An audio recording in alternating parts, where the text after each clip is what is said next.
The design thinking program at the Delmar Union School District is all about bringing out the inner genius in our students.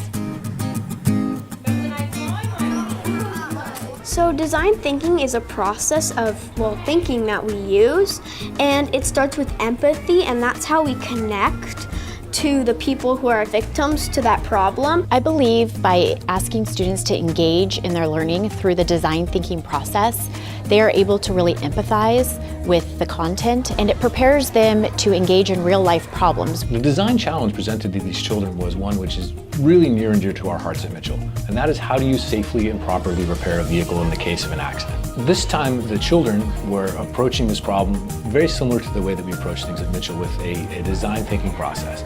We have been speaking to our students about being change makers, and this opportunity has really allowed them to show their voice and to have a purpose right now.